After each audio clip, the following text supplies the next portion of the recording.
Corona महामारी तो आप सबको याद होगी।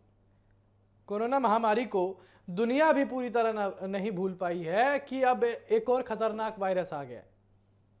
राजस्थान की राजधानी जयपुर से एक ऐसा मामला सामने आया है जिसने स्वास्थ्य विभाग की चिंता बढ़ा दी है।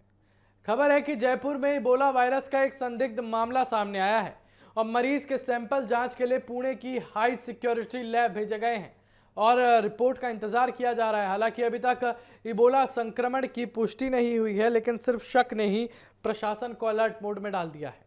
दरअसल इबोला दुनिया के सबसे खतरनाक वायरल संक्रमणों में से एक माना जाता है।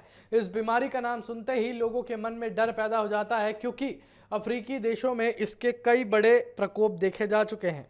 इबोला संक्रमित व्यक्ति के शरीर पर तरल पदार्थों के संपर्क से फैलता है और गंभीर स्थिति में इसकी मृत्यु दर भी काफी अधिक मानी जाती है। और यही वजह है कि जैसे ही जयपुर में एक संदिग्ध मरीज की जानकारी सामने आई, स्वास्थ्य एजेंसियां तुरंत सक्रिय हो गई और बताया जा रहा है कि मरीज में कुछ ऐसे लक्षण पाए गए जिनके आधार पर डॉक्टरों ने एहतियातन इबोला संक्रमण की आशंका जो है वो जताई है। और इसके बाद मरीज को निगरानी में रखा गया और उसके नमूने जो है जांच के लिए पुणे स्थित विशेष प्रयोगशाला भेज दिए गए। और भारत में इबोला की जांच के लिए कुछ चुनिंदा हाई सिक्योरिटी लैब ही अधिकृत हैं, आपको बता दें। इसलिए संदिग्ध मामलों के सैंपल अक्सर पुणे भेजे जाते हैं। अब सवाल यह है कि आखिर इबोला इतना खतरनाक क्यों माना जाता है।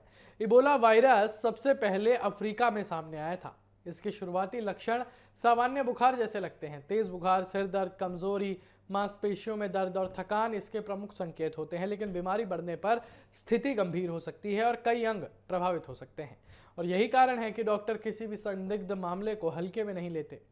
और जयपुर में सामने आए इस मामले के बाद स्वास्थ्य विभाग ने भी सतर्कता बढ़ा दी है और मरीजों के संपर्क में आए लोगों की जानकारी जुटाई जा रही है और ज़रूरत पड़ने पर उन्हें भी निगरानी में रखा जा सकता है।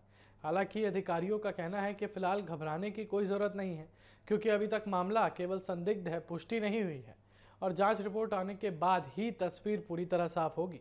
और दिलचस्प बात यह है कि पिछले कुछ हफ्तों में देश के अलग अलग हिस्सों से भी इबोला की संदिग्ध मामलों की खबरें सामने आई थी, लेकिन जांच के बाद उनमें संक्रमण की पुष्टि नहीं हुई। और स्वास्थ्य मंत्रालय ने भी बार बार स्पष्ट किया कि भारत में अभी तक इबोला का कोई पुष्ट मामला दर्ज नहीं किया गया है। फिर भी एहतियात के तौर पर निगरानी और स्क्रीनिंग बढ़ाई गई है। यानी सीधा सीधा आपको ये समझना पड़ेगा कि जयपुर में सामने आया संदिग्ध इबोला मामला स्वास्थ्य विभाग के लिए एक बड़ा अलर्ट ज़रूर है, लेकिन अभी घबराने की ज़रूरत नहीं है। सैंपल पुणे भेजे जा चुके हैं और रिपोर्ट का इंतजार किया जा रहा है। और अगर रिपोर्ट नेगेटिव आती है तो चिंता खत्म हो जाएगी, और अगर किसी तरह की पुष्टि होती है तो स्वास्थ्य एजेंसियां पहले से तैयार हैं। फिलहाल पूरा देश इस रिपोर्ट का इंतजार कर रहा है, क्योंकि उसके बाद ही साफ होगा कि ये सिर्फ आशंका थी या फिर किसी बड़े खतरे की दस्तक।